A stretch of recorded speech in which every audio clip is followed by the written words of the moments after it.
कल छत्रपति शिवाजी महाराज के राज्याभिषेक था, 350वां वर्ष, 350वां दिवस है। शिवाजी महाराज ने क्या किया? यही किया। उन्होंने स्पष्ट रूप से इस राष्ट्र के स्वत्व की घोषणा की और कहा कि यहां हिंदवी स्वराज की स्थापना हम करेंगे, साथी जुटे करेंगे। उन्होंने क्या साथियों को बताया कुछ? आपको ये मिलेगा वो मिलेगा? कितने लोगों के बलिदान हुए? शिवाजी महाराज के बाद संभाजी महाराज ने स्वयं का बलिदान दिया। उसके बाद स्वराज्य लड़ता रहा। राजा दूसरी जगह दूर जाके रह रहा है, वहां से लड़ाई चल रहा है। राजमाता और राजपुत्र परकियों के कैद में बंद है। सेनापति नहीं है, सेना नहीं है, खजाना नहीं है, गढ़ किले सारे शत्रु ले रहा है। ऐसी अवस्था में 30 साल सामान्य लोगों ने स्वराज के लिए संघर्ष किया और उसको डुबाने के लिए जो आए थे उनकी कब्र महाराष्ट्र में बनी। ये इतिहास है।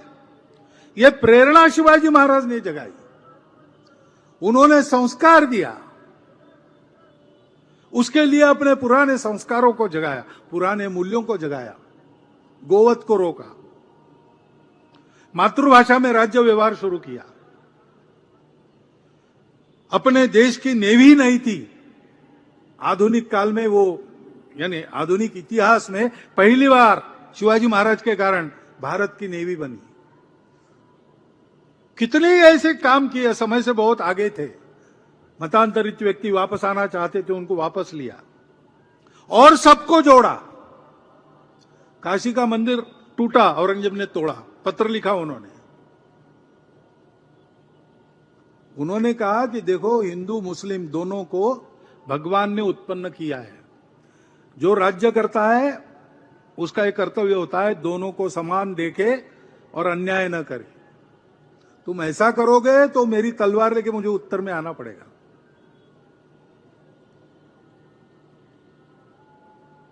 इस देश के प्रति नाता रखने वालों को उन्होंने सुरक्षित किया।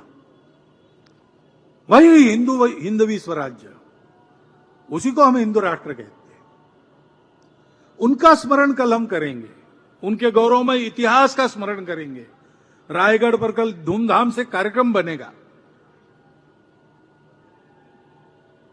डॉक्टर हेडगेवार कहते थे कि हम तो तत्व को गुरु मानते, व्यक्ति को मानते नहीं है, लेकिन सामान्य व्यक्ति को निर्गुण निराकार की उपासना करना कठिन होता है। तो कोई सगुण आदर्श अगर स्वयंसेवकों को चाहिए तो मेरा मत है कि पुराण काल में श्री हनुमान जी और आधुनिक काल में छत्रपति शिवाजी महाराज हमारे लिए सर्वांगीण आदर्श है।